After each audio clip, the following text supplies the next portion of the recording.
বদিউল আলম মজুমদার ভাই ফোন দিয়েছিলেন, তো কইলেন যে নির্বাচন কমিশন নির্বাচন ব্যবস্থা সংস্কার নিয়ে আপনার কোনো সাজেশন আছে কিনা। আমি কইলাম বদিউল ভাই সব সমস্যার সৃজনশীল সমাধান আছে, তবে আপনি ইমপ্লিমেন্ট করতে পারবেন কিনা জানি না।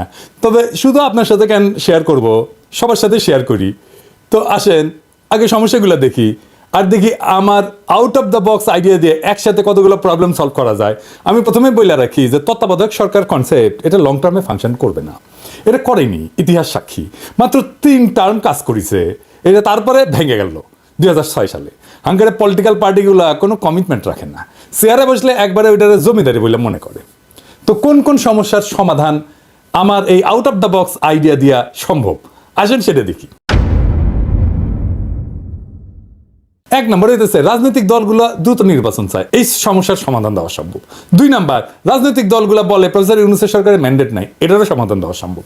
3 নাম্বার তত্ত্বাবধায়ক সরকার ছাড়া সুষ্ঠু নির্বাচন করার যে সমস্যা সেটারও সমাধান সম্ভব। 4 নাম্বার ধ্বজভঙ্গ উপদেষ্টা পরিষদ, এটাও রিস্ট্রাকচার করা সম্ভব। 5 নাম্বার নির্বাচনে ব্যাপক কারচুপি, ভোট কেনা বেচা, এই সমস্ত সমস্যা সমাধান সম্ভব। এইগুলো একসাথে সমাধান হয়ে যাবে। আইডিয়াটা শুনে আউলাই যায় না, আগেই বাতিল বা খারিজ করে দিয়ে না, এই সিস্টেমে ফজিলত আছে অনেক। কিভাবে হবে কাজটা আসেন দেখি। নির্বাচন এখনই শুরু হবে, মানে ধরেন 2-3 মাসের মধ্যে। সব আসনে না, মাত্র 10টা আসনে। যারা জিতে আসবে তাদের 2 জনকে উপদেষ্টা বানানো হবে, একজনকে স্পিকার বানানো হবে, তারাই সংসদ অধিবেশন করবে। তাদের কার্যকাল হবে 5 বছর। আবার 2 মাস পর আবার 10 জন নির্বাচিত হয়ে আসবে, তাদেরও কার্যকাল হবে 5 বছর। দরকারে নতুন স্পিকার নির্বাচিত হবে 20 জনের সংসদে, আর আরো 2 জন উপদেষ্টা যুক্ত হবে উপদেষ্টা পরিষদে। এইভাবে 2 মাস পর পর 10 জন করে এমপি ইলেকশন হবে।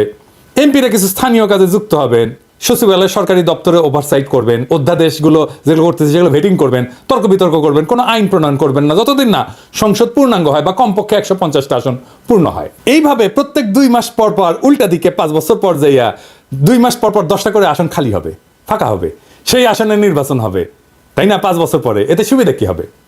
অল্প কয়েকটা আসনের নির্বাচন করার জন্য আপনি আইন শৃঙ্খলা রক্ষাকারী বাহিনীকে আসনের কেন্দ্রগুলোতে ব্যাপকভাবে মোতায়েন করতে পারবেন। ভোট কেন্দ্র দখল করা অসম্ভব হয়ে যাবে। নির্বাচনী পর্যবেক্ষণ খুবই ভালোভাবে করতে পারবেন, অনেক পর্যবেক্ষক দিতে পারবেন। পুরা নির্বাচন কমিশন মাত্র 10টা আসনের জন্য পূর্ণভাবে নিবেদিত থাকতে পারবে। কম লোক দিয়ে বেশি কাজ করা যাবে। মিডিয়া ওয়াচ থাকবে দারুণ ওই আসনগুলোতে, তাই টাকা পয়সা বিলানো বা নির্বাচনী আচরণবিধি লঙ্ঘন করা প্রায় অসম্ভব হয়ে যাবে। একটা হাইব্রিড শাসন চলবে কিছুদিন, যেখানে জনগণের নির্বাচিত প্রতিনিধিরাও থাকবে এবং ক্রমাগত তাদের সংখ্যা বাড়তে থাকবে। তারা অধ্যাদেশ ভেটিং করে দিলে উপদেষ্টা পরিষদের একছত্র কর্তৃত্ব খর্ব হবে এবং একটা আলাপ আলোচনা, তর্ক বিতর্ক হবে, ব্যালেন্স অফ পাওয়ার আসবে। অন্তর্বর্তীকালীন সরকার ধীরে ধীরে নির্বাচিত প্রতিনিধি দিয়ে প্রতিস্থাপিত হবে। হঠাৎ করে পরবর্তী সরকারকে দায়িত্ব নিতে হবে না, তাদের একটা প্রস্তুতি থাকবে। দ্রুত নির্বাচন দিতে হবে, এটা শুনতে হবে না প্রেসিডেন্ট ইউনূসকে, নির্বাচনের মধ্যেই শুরু হয়ে যাবে। এই সরকারের ম্যান্ডেট নাই, এই অভিযোগে শুনতে হবে না। গ্র্যাজুয়াল ইলেকশনের জন্য সরকারি দলের উপর একটা চাপ থাকবে যে মেয়াদ পূর্ণ হওয়ার আগেই সরকার পাল্টে যেতে পারে। জনগণ নির্বাচনে মাত্র 10টা সিটের সরকারি দলকে হারাই দিয়া সরকারি দলকে বার্তা দিতে পারে যে তাদের শাসন অজনপ্রিয় হয়ে গেছে, তাদের 5 বছর পর্যন্ত অপেক্ষা করতে হবে না রায় দেওয়ার জন্য। সরকার 2.5 বছরে বদলে ফেলা সম্ভব। আপনারা দেখবেন সাধারণত সরকার গঠনের প্রথম 4টা বছর এর তুলনায় শেষ বছরের চিত্র কিন্তু ভিন্ন হয়।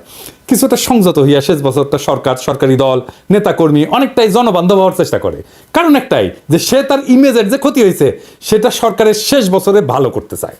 কারণ সামনে নির্বাচনের খাড়া যদি সব সময় ঝুলায় রাখা যায় তাহলে এটা কত ভালো হবে ভেবে দেখেন। সবসময় জনগণের ভোটের চাবুকের মুখে থাকবে সরকার। ভবিষ্যতে যখন এই নির্বাচন পদ্ধতি নিয়মিত অনুসরণ করা হবে তখন কিছুদিন পর পরে সরকারের গৃহীত কর্মসূচি জনমত যাচাইয়ের সুযোগ থাকতেছে। প্রতিনিয়ত সরকারকে জনগণের কাছে যাইতে হচ্ছে বলে সরকার জনকল্যাণমুখী হওয়ার ক্ষেত্রে সচেষ্ট থাকবে।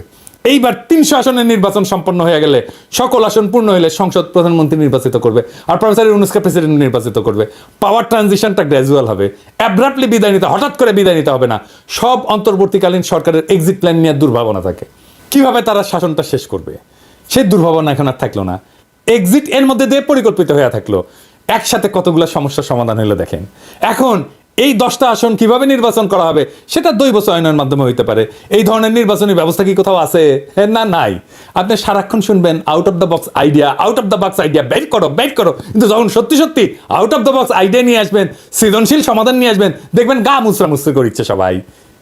সরকারকে ঘন ঘন জনগণের মুখোমুখি দাঁড় করাইতে পারলে অনেক সমস্যার সমাধান হয়ে যায়। আর নির্বাচনই কেবল সরকারকে জনগণের মুখোমুখি দাঁড় করাইতে পারে। আমাদের দেশে আমেরিকার প্রতিনিধি সভার মতো প্রতি বছর পুরো সংসদ নির্বাচন করা সম্ভব না এবং তো বাস্তবসম্মত না। তবে প্রত্যেক বছরই সরকার এবং রাজনৈতিক দলকে জনগণের কাছে নিয়ে যাওয়ার পথ খুঁজে বের করতে হবে। এইটা একটা পথ হইতে পারে। ভোটারের মুখোমুখি করতে হবে সরকারকে, এবং তার সম্ভব হইলে সঠিক পথে এগাচ্ছে কিনা বার্তা পেয়ে যাবে সরকার। 5 বছর পর পর একটা জাতীয় সংসদ নির্বাচন তত্ত্বাবধায়ক পদ্ধতির মধ্যে দিয়ে হোক, বর্ণ পদ্ধতির মধ্যে দিয়ে হোক, এই যে কোনো সুফল বয়ে আনতেছে না সেটা তো প্রমাণিত। খুঁজতে হবে নতুন বিকল্প নির্বাচন পদ্ধতি, নতুন সরকার পদ্ধতি, যা প্রতিনিয়ত সরকারকে জনগণের মুখোমুখি দাঁড় করাবে। আপনাদের কি মনে হয় এই মডেল অনেক সমস্যার সমাধান করে দেবে না? আর আমার ক্ষুদ্র ভ্রাতার ভগিনীর দাদার মাথায় কত পেঁচ রে বাবা, অটিকি আমার মাথার যদি একটা পেরেক ঢুকে দেয় না কেউ, ওটা বের করলে সেটা স্কুপ হয়ে বের হবি। সেই জন্যই আমার প্ল্যানিং নেয় না কেউ, ভাবে কি নেবেন এর মধ্যে করে রাখিছে এই প্ল্যানিংয়ে, শেষে ম্যাঙ্গো আর স্যাক 2 জয় বাংলা হয়ে যায় কিনা। তাই আমার কাজ প্ল্যান দেওয়া, দিলাম, ভাইবা দেখেন, ক্ষতি তো নাই। জুলাই আগস্ট বিপ্লব নতুন নতুন সম্ভাবনার দুয়ার খুলিছে, সেই দুয়ার দিয়ে আলো আসবে, সেই আলোতে শত ফুল ফুটবে, শত মত বিকশিত হবে। এইভাবেই দেশ আগায় যাবে, নতুন দেশের পথে আমরা অল্প অল্প করে আগাইতে থাকবো, এবং সেটাই হবে বিপ্লব। ইনকিলাব জিন্দাবাদ।